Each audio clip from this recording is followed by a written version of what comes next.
was thugging, you was never found. What's that feeling? I'm the realest.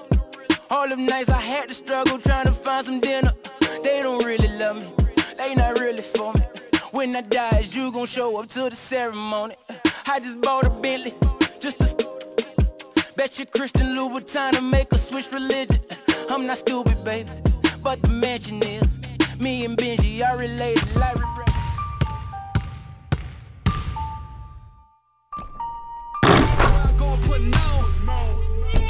putting on. City up, the roaring thunder stopped and go. Everyone, love yourself to death.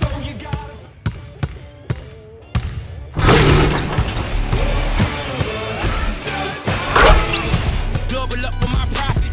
See, then I cop it. Give me that.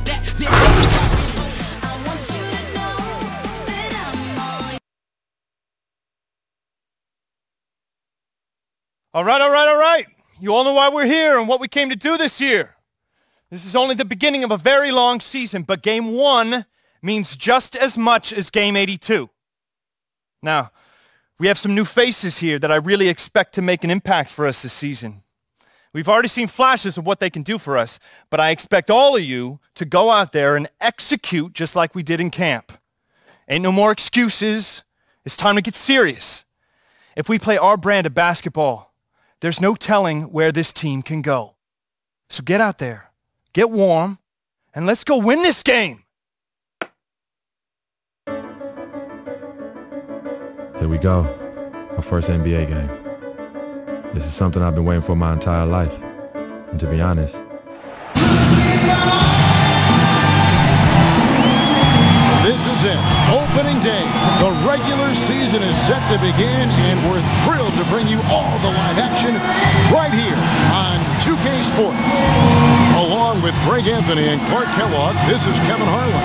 Battle in the Western Conference, the Sacramento crowd hoping to watch it.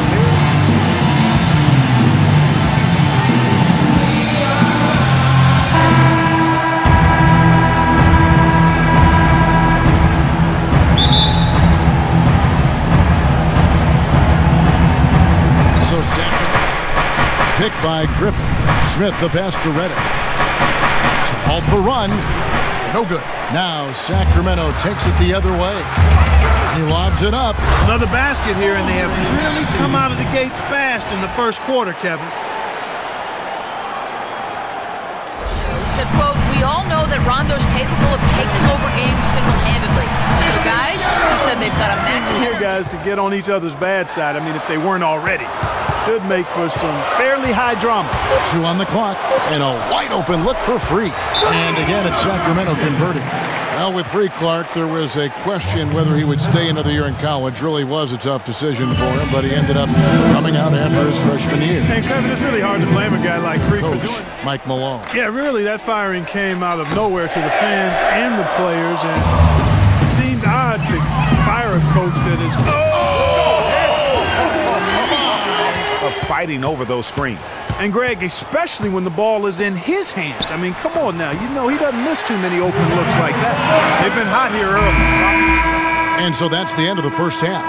Kings lead by 8. We're going to step away briefly, but get you right back out here for the start of the third quarter after our halftime.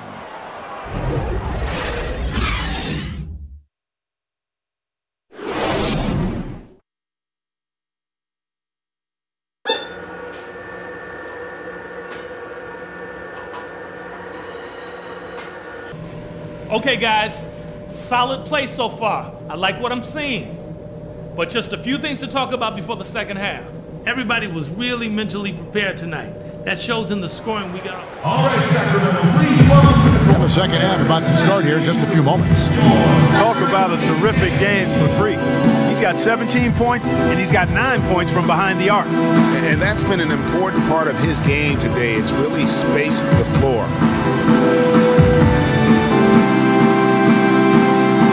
DeMarcus Cousins, and it's McLemore in shooting guard. Here's Freak. Good. And it's Cousins picking up the assist. Cousins is... Rudy Gay. Marco Bellinelli.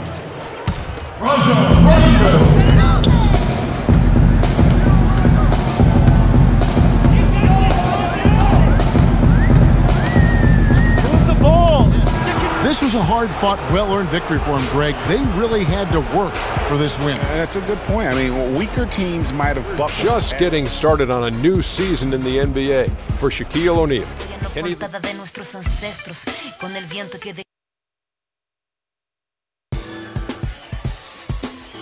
Steph Curry and the Warriors next game. I've been looking forward to this for a while now. You know they'll be running and gunning.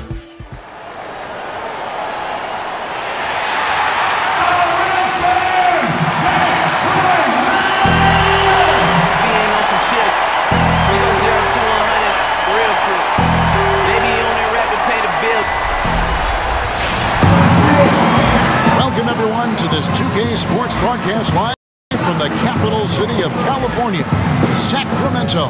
Thanks for joining us, everyone. It's the NBA on 2K Sports. I'm Kevin Harlan with Clark Kellogg and Greg Anthony and Doris Burke reporting from the sideline. Take a look at the Warriors. It's been a tremendous beginning to the new season. They are now 5-1. Really good example of his passing ability. Now here's Freak, guarded by Curry.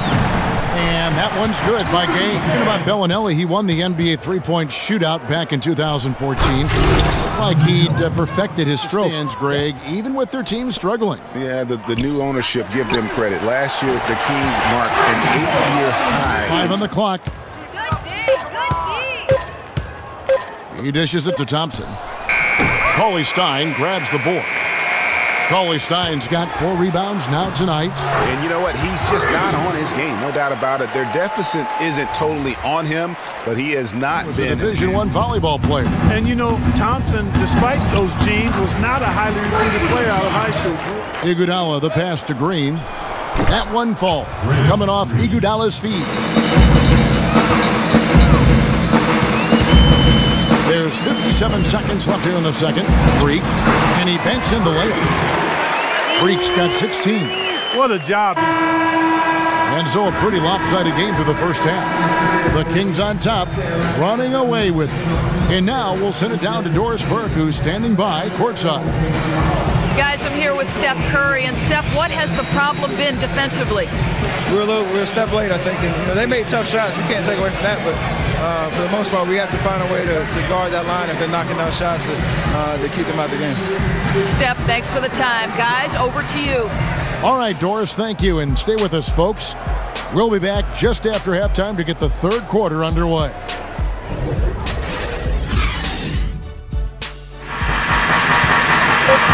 Here's Curry. Lets it go from the baseline and nails it. Curry's got 9. Pulls up from the corner. That's good. Freak's got 20 points. His 6th best win total in NBA history. And my guess is only a few people saw it coming. I mean, as the season wore on, it became more and more apparent that the Warriors were for real, but it took a while for people to accept that fact. Maurice Bates, his second first team.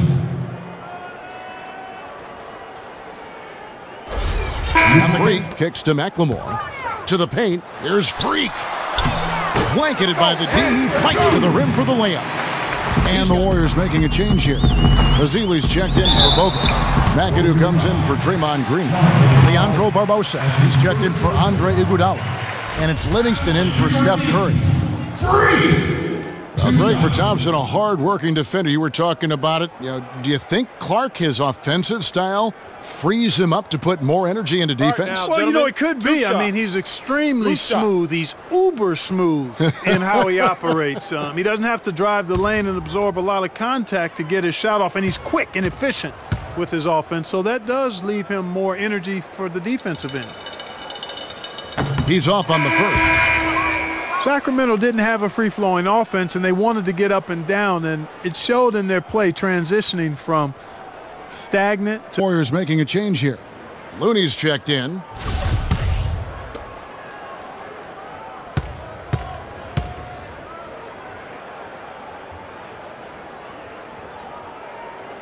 And he sinks the second.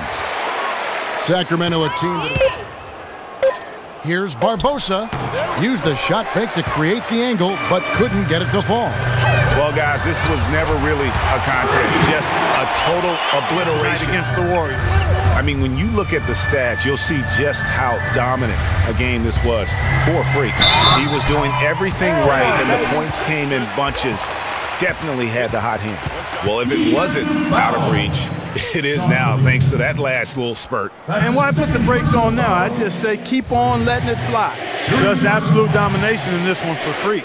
He's got 27 points, and he's done a little bit of work behind the arc. He's got a pair of three-pointers. And you know what? The defenders have that in the back of their minds now. They'll be on him a little tighter.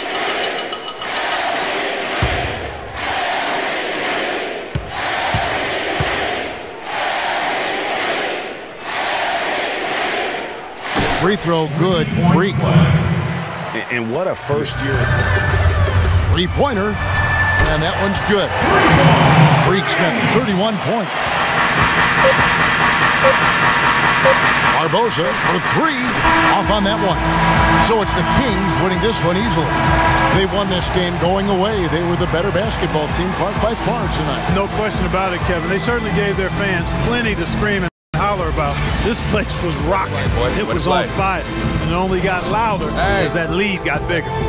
And time now to go courtside as we send you over to Doris Burke from the sideline. Doris? Post-game show. Kevin, much appreciated, and now let's present our Jordan player of the game, Freak. He had just an outstanding fourth-quarter performance. He really had the fire lit under him, and down the stretch, really having a huge impact on the outcome of this game. When Freak puts it all together, it's no contest to who the best player on the court is. He was outstanding tonight. His feel and understanding of the game were on display. He was dead on from the field tonight, guys. I'd call his performance economical because there was no wasted opportunities. He took advantage of every good look he got. I mean, everything he put up was going in. And that wraps things up, folks. Thanks for joining us. For Shaquille O'Neal, Kenny the Jet Smith, Kevin Harlan, and the rest of the 2K Sports crew, I'm Ernie Johnson. Good night, everybody.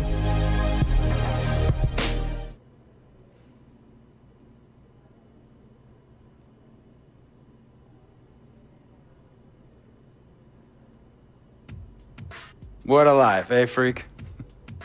1 minute you're playing 21 and horse on the courts in Harlem, and the next moment you're in the showroom, configuring the gunmetal and graphite exterior of your luxury car and your iPad mini.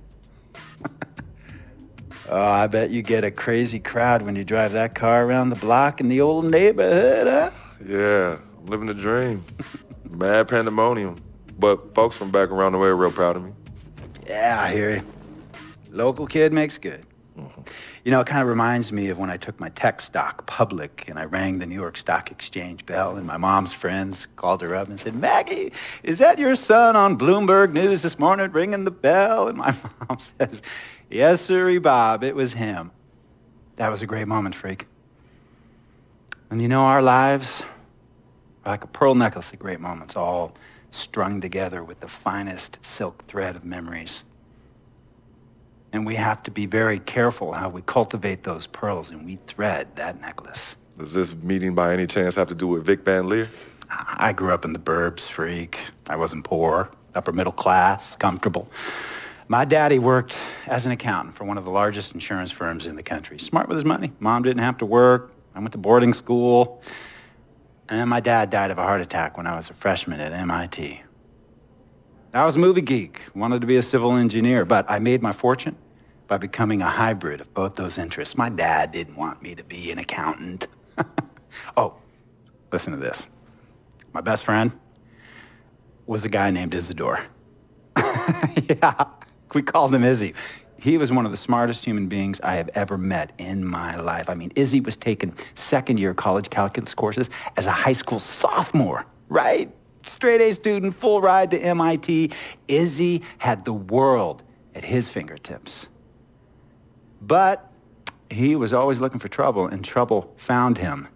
He ran with the wrong crowd. And when we got to MIT, he got this great job working for a financial consulting firm in Boston. But every weekend, he would fly to Vegas, You see, Izzy had a system for counting cards in Vegas that had the big casinos on the Strip. Oh, stymied. He would come back to MIT with suitcases filled with $200,000 in cold cash. What? Yeah. So your man Izzy was getting hit off like that? Like a fat rat in a cheddar cheese factory, freak. Okay, so what happened to this dude Izzy? Because he's dope. No, not dope. Dead. After he'd been missing for 3 weeks, the Nevada State Police never found hide nor hair of Isidore. And our friendship took a hit when he asked me to hang out with him in Vegas, and I said I wouldn't do it because I knew he was on a dark and twisted path in his life. And yes, he was my dude. But no way was I gonna throw my life away trying to show my loyalty to a guy who really and truly didn't understand what loyalty was all about. So this meeting is about Vic. Correctamente. Okay, well, sir, Vic isn't Izzy. And why's that, freak? Well, for one thing, you and your dead friend Izzy didn't grow up poor. Me and Vic grew up in a neighborhood where we had to look over our shoulder every 2 seconds to make sure nobody was going to walk up on us and rob us. True. Izzy and I did not grow up in the hood. But we, like you, thankfully grew up in a 2-parent household. But even that wasn't enough for Izzy. He wasn't satisfied. He was always looking for a 5-alarm fire when he already had the warmth and comfort of a loving family. This is not about class warfare, freak. This is about the consequences of making bad choices and risking it all when you feel like you have nothing to lose. Vic is like a brother to me, sir. But you shouldn't be Brother Vic's keeper, freak. Would a brother go looking for trouble and put your career and your livelihood at risk by getting into fights at nightclubs and seedy after-hour joints and then scream to the media, "Yeah, it's all good, I'm an FOF, friendo freak. It's all misunderstanding. Y'all be haters, don't hate my game." I don't think a brother would do that to someone they really cared about, but a guy who looked at you like a meal ticket would. No. See, you don't understand Vic. Really? I don't understand. No.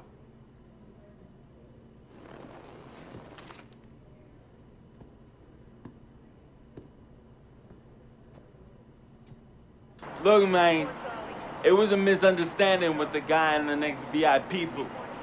His honey started flirting with me, so naturally I started flirting back.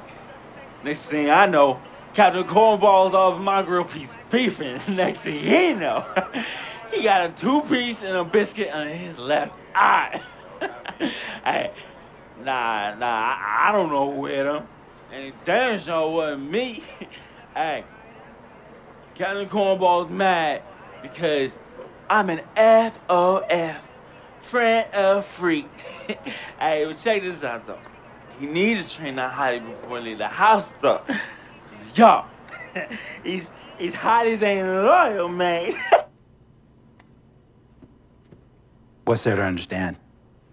Are you freaking blind? You know, I just want to know, how much did you pay your lawyers to make all this go away? Almost $100,000. Excuse me, son, I'm sorry, I couldn't hear you. I said I paid almost $100,000. Exactly. And if you keep riding shotgun with Vic, you're gonna go broke. Quick, fast, and in a hurry. But Vic is my friend, and I grew up with him. How many times I gotta tell you, sir? Freak, this is not a request. I am not asking you to do this. I am telling you to do this. And the first order of business is that Mr. Vic Van Leer is banned from traveling with you on the road. Vic is banned from the locker room. And Vic is banned from this arena. And if I catch this guy, Vic, in or anywhere near the facilities, Mr. Vic Van Leer will be arrested for trespassing. Are you serious, sir? Brother, I'm as serious as cancer. We all know that can be deadly. You know, when me and Vic were kids, playing summer tournaments at the Dome, we always imagined making it to the pros, right? And after the crowds left, just a street light was on the court, like 11:30, 12 midnight, even 1 in the morning sometimes. We used to practice player introductions, running on the court, giving dap, high-fiving the teammates. Vic, he would act as an announcer. You know, he would introduce me, announce my name on the loudspeaker, and the Jumbotron would flash my image like a little guy dressed in long shorts and a jersey. And now, fresh off his 3-game, 62-point scoring streak, the youngest player to ever do so in NBA history, Frequency Vibrations!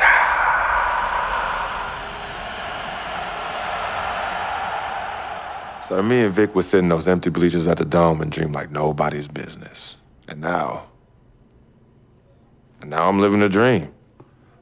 For real. And in so many ways, Vic was part of that.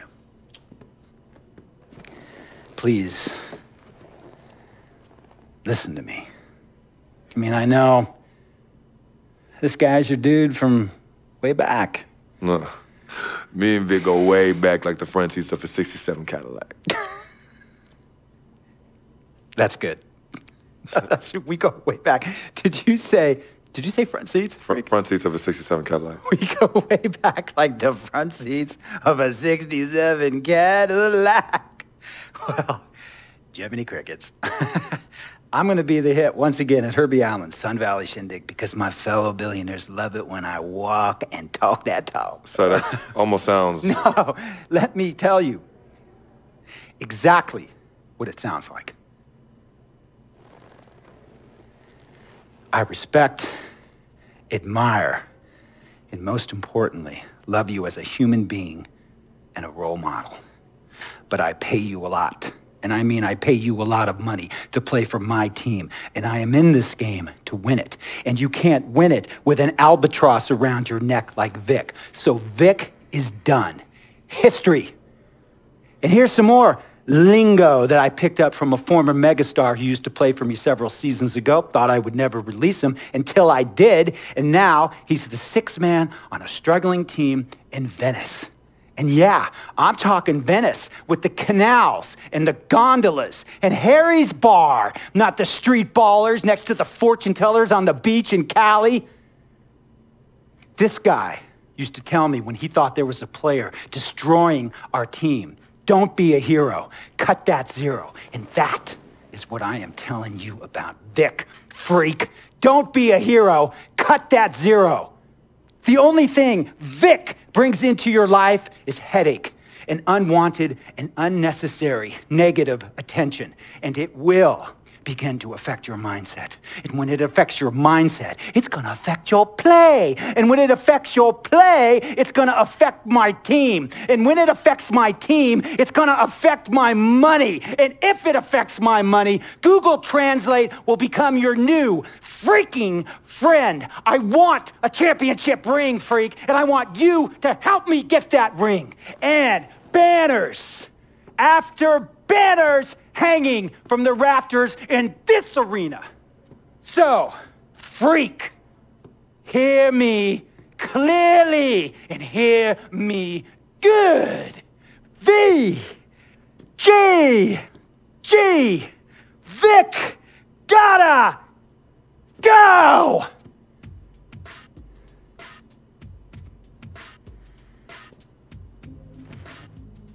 Handle your business. And remember, that contract you signed contains a morality clause, a very important clause that revolves around your conduct on and off the court, and how it can negatively impact my team.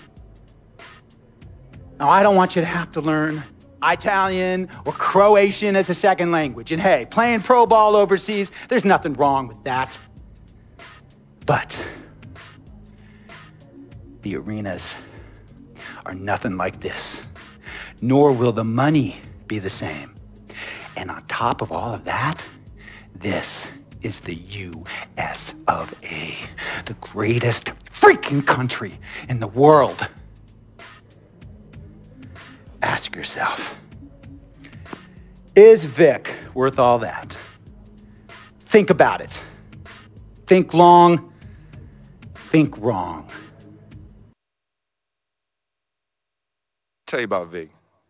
He has his bad rap. It's not, and I understand some of his judgments might shadow his actual character. He's not that at all. Man, Vic, let me tell you something. We actually, we have love for each other. We're brothers. blood couldn't make us any closer at all. I mean, he has so much loyalty to me and to my family. You can see even Cece, you know, has issues with him, but he still loves her. He still loves her.